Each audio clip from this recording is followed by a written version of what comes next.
Hello again. Today I wanted to talk about something that we run across a bit in some of the written material, specifically about the departure of the fairies. And I talked about this a little in one of my Patreon articles recently, and how we can sort of focus on bringing them back into our world. And I thought it would be worth doing a video today and focusing on sort of that concept in general, because not everyone might be really familiar with what I was talking about in the article. So, this idea of the departure of the fairies.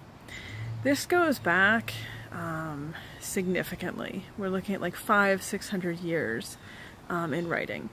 And much like the last video I did, where I was talking about Chaucer, Chaucer is, again, the first one that we see specifically mentioning this idea of the fairies being driven out. In his case, of course, he refers to them more as elves, but of the elves being driven out and not existing in our world anymore, not being found in the countryside anymore. It's important to keep in mind when we see things like this, even though obviously in Chaucer's case we are going back into the 15th century, 1400s, that we are looking at material that's quite old. It's not material that necessarily is going to represent the real beliefs of the people. This is someone who would have been well educated and who was writing in a time when not everyone really had that ability or had the access and was able to do that. So someone who was educated, basically. And so what we're seeing with what he's saying is a very particular social strata, if you will. So when he's talking about you can't find fairies anymore, they're not in the countryside anymore, and he's specifically saying it in relation to they've been driven out by the priests, that the religion, the friars is what he specifically said. This is from the Wife of Bath's tale in the Canterbury Tales, that the friars have driven them out, and that you'll find now religious men instead of elves in the world. There's a lot of layers to that, I think, when we look at it. This idea, first of all, that Christian religion has driven the elves away, which is a little bit of propaganda going on there, because of course, particularly the Protestant religions, Protestant sects, if you will, tended to demonize elves and fairies, whereas the Catholics tended to have a slightly gentler view. They did view them as fallen angels for the most part, but they didn't really see them as demonic. They saw them as more in this sort of middle ground, where they, for various reasons, there's several versions of this backstory, had been cast out of heaven, but that they hadn't actually fallen to hell, that they were not truly demons. They were sort of stuck in between. And I won't get into that. That could be a whole separate video, but suffice to say the Catholic view was softer towards the fairies, generally speaking. And we tend to see in Catholic areas more of an acceptance of the fairies. We also tend to see in Catholic areas less witch hunting and less severe witch hunting. And those two things do go hand in hand. Most academics agree that the areas that were more accepting of fairy beliefs and the idea of fairies were also less antagonistic towards witchcraft and witches, because the same things that would get blamed on witches that would cause them to be persecuted in Protestant areas would tend to be attributed to fairies in the more Catholic areas. So when we are looking at accounts in the Catholic areas with fairies, we don't tend to see the same tone being taken. When we look at the material in the more Protestant areas, it's different. And specifically what I'm talking about here, of course, with Chaucer is in England. And again, going back to the 15th century. We do, after that, see several other accounts of people discussing the alleged departure of the fairies. The next one that comes to my mind, I believe, was the 16th century. It was a bishop, and he, again, references specifically the Protestant clergy driving out the fairies. In his case, he wrote a poem, Farewell, Fairies, and Rewards, I believe it's called. And in his case, he goes so far as to say that the fairies were effectively Catholic, is kind of how he phrases it in the poem, that they themselves were sort of accepting of and welcoming of the Catholic faith, but that they were driven out then by the Protestants. Now, I do not personally agree that fairies are Catholics. I do think that the Catholic Church also has its antagonism towards fairies and fairy belief, just not as strongly as Protestants do. So, take that as you will. But just for the purpose of this discussion, this poem is sort of the next evidence that we see of this idea of the departure of the fairies. The idea that they've been driven out of the land and can't be found anymore. And again, this was a few hundred years after Chaucer. And then after that, about 100 years later, and then following on, we see folklorists, generally again in England, and then much later, getting into the 19th century in Scotland, we start to see people collecting, or at least passing on what they say are stories they've collected of people sharing accounts where they say they witnessed progressions or processions of fairies leaving. In some cases, the fairies would specifically state they were being driven off by church bells. So you can kind of see a pattern with where some of this is going, that they couldn't bear the sound of the church bells, so they were leaving. In other cases, they really don't give an explanation. One of the later 19th century accounts, which was from Scotland, which was recorded in a folklore text, it was several children had stayed behind when everyone else went to church, and they supposedly saw this procession of fairies, tiny fairies, which is not always what we see recorded specifically in the Irish and Scottish material. And one of the little boys spoke to one of the fairies, and the fairy stated that they were leaving forever. So we sort of have this corpus of material where we see accounts of the fairies supposedly leaving our world.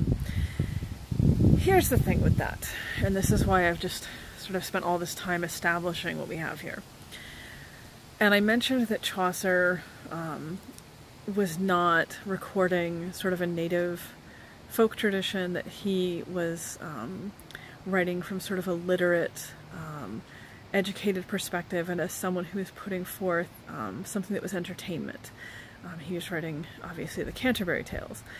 The second person, as I mentioned, was writing a poem.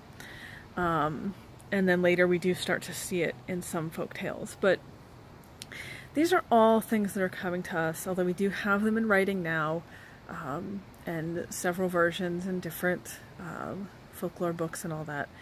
But these are people who were not writing as part of their own native traditions and their own sort of indigenous belief structures. These were generally people who are very educated, who were coming more as outsiders, even if they were, natives of that country. They were coming from a much higher social class and recording things that they themselves did not believe in, either because their own religious beliefs did not include the concept of fairies. Again, Protestants in general, in England and such areas, Protestants that settled later in Ireland, again, a whole other video topic right there, generally did not have a strong belief in fairies. It was not something that was included as part of their general worldview, if you will. So we tend to see these things specifically being recorded by people who really did not have any ingrained belief in these beings to begin with. And then, of course, they're coming forward and saying, oh, well, of course there are no fairies in the world, because there might have been in the past, but they've all left. And we have these stories showing that they're no longer here because they've all left the world.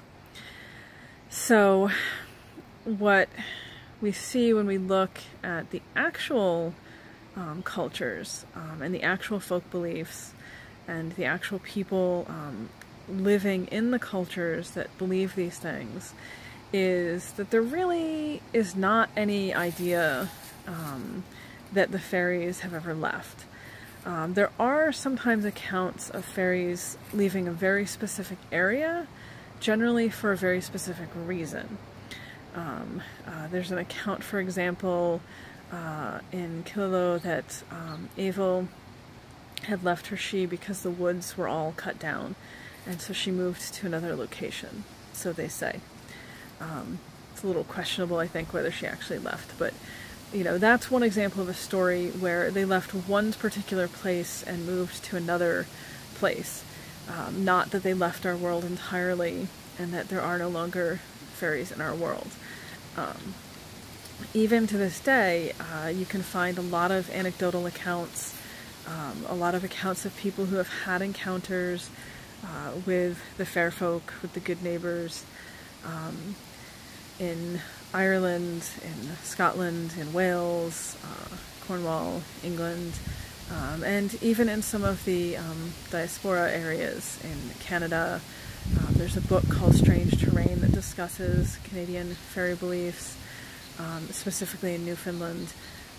In America, you will see stories of Celtic fairy encounters in America, and I believe also there are some in Australia. I don't know as much about that because I haven't studied it as much, but there certainly is still a concept that these beings exist, have always existed, have always been in our world, and remain in our world.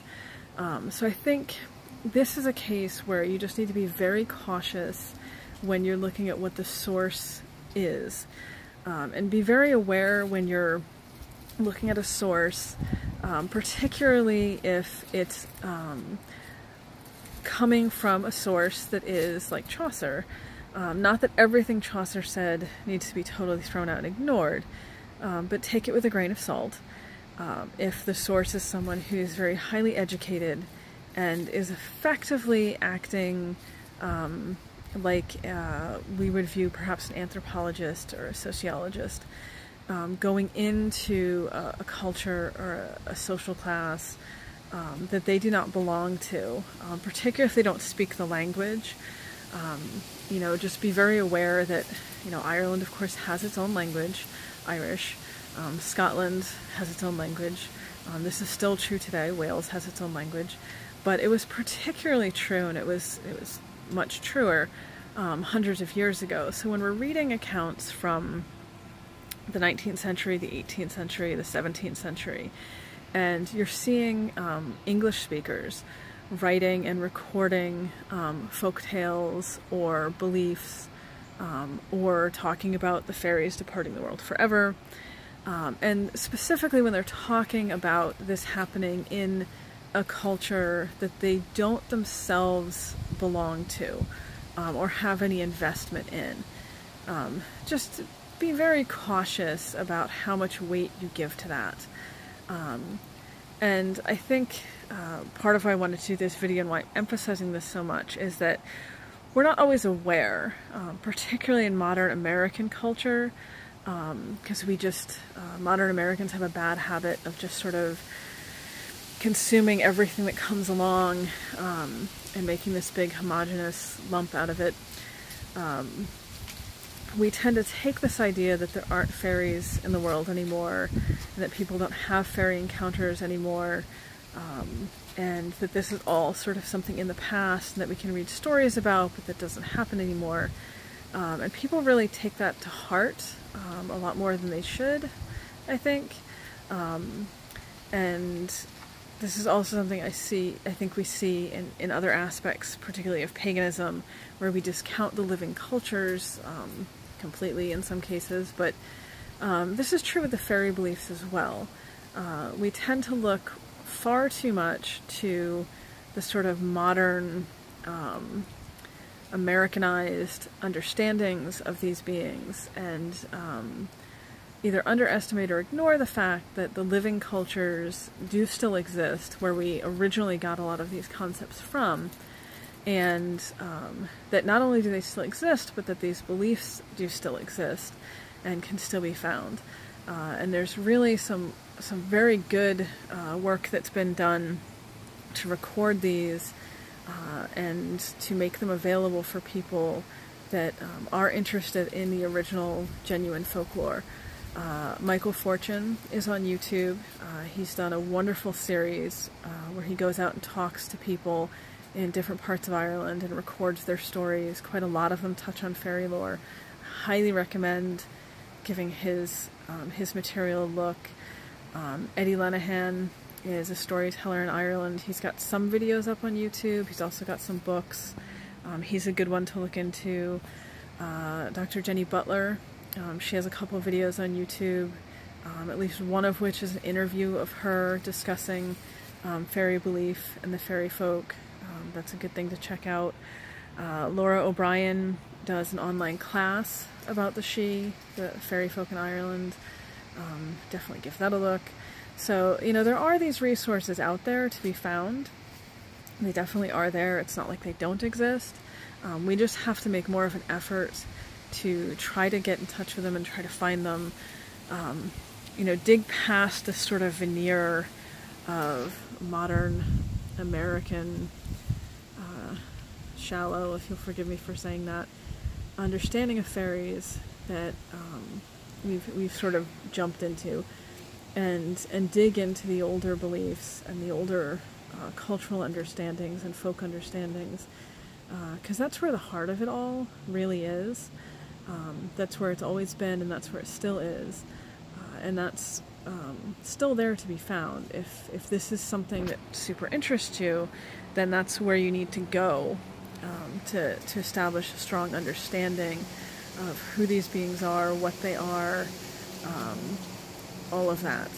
And, you know, the first step, or one of the first steps, I think, is to understand that this entire concept that they have departed the world, that they've left our world behind, is probably just propaganda for one reason or another, cultural or religious, but it was put out there for a reason, and you need to sort of acknowledge that, and that they never left. They've always been here, and they are still here, and the beliefs in them are still here, and have been here.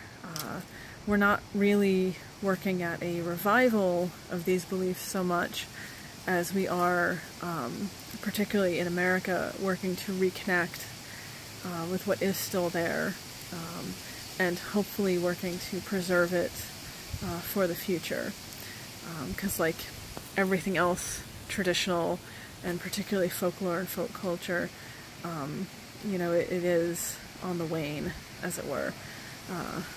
Modern technology is a blessing and a curse in that sense. You know, but just be aware that the whole departure of the fairies, not really true. Still there, still here, and I'll probably do another video at some point discussing the idea of Celtic fairies emigrating to other countries, that we do find them in other places besides the countries they were in originally.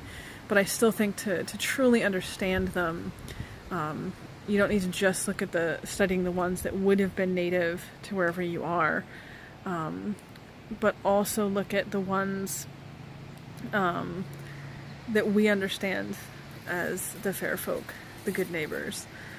Particularly if you follow any sort of Irish paganism or more general Celtic paganism. I'm not really a fan of the term Celtic, but for the video, I'll say it. You know, if those are paths that interest you, if you're following any form of witchcraft that involves connecting to these beings, you really need to be aware of these things. The whole idea of the departure of the fairies, that it's not true, and also to be really clear about just being aware of what your source material is, where it's coming from, the biases that author might have had, and just where they were coming from socially and economically, when they were writing what they were writing, and how that could have impacted what they were saying and their viewpoint. A lot of us tend to forget or just not be aware of the fact that most of what came out of the Victorian period for folklore was generally preserved by people who were fairly wealthy. And I won't say they were doing this as a hobby, because that might be a little unfair, but who were fairly wealthy and who were going around recording these things. They might have had a passion for it or for the culture, but were generally not directly part of the culture or the groups of people that they were recording. And that is important when we look at that sort of strata of material. So just something to keep in mind. If you want examples of how the fairies are still with us today, I highly recommend checking out the fairy census. It was done in, I believe, 2014. You can find it online if you just search fairy census. It's available as a free PDF, so you can read it. And it records something like, I believe, 500 modern encounters, people recounting modern experiences with fairies. It's very fascinating. It's in America and Ireland and the UK, I believe. So I would definitely recommend looking into that, just to sort of see what I'm saying about them still being here and being present. That it's not just me talking. You know, there's other stuff to back that up. And if you have had experiences yourself, you have had encounters yourself, just know that there's a lot to back that up. It's not just your own personal experience, and don't feel like you need to question that because you will see things saying, no, they don't still exist, and, you know, no, they aren't really in our world anymore. Propaganda. Ignore it. You know, just be aware that you're not the only one. There actually are quite a lot of people who still see and experience these beings. So hopefully that'll give you a little more confidence in whatever you yourself are encountering or experiencing. So I think that's long enough for today's video. I know it was a tiny bit rambling, but I had a lot I wanted to sort of cover and wrap up in this subject. Hopefully I touched on everything. If anyone has any questions, feel free to drop it in the comments, and I will try to answer or get to it when I can. If anyone has any questions they would like to see me do as a video, please let me know. And you can find me on Patreon under Morgan Daimler. I write a lot. I do Old Irish translation. It's a hobby. And I do write a lot about fairies and the Old Irish gods. So there you go. And I think that's everything for today. Have a good day, everybody.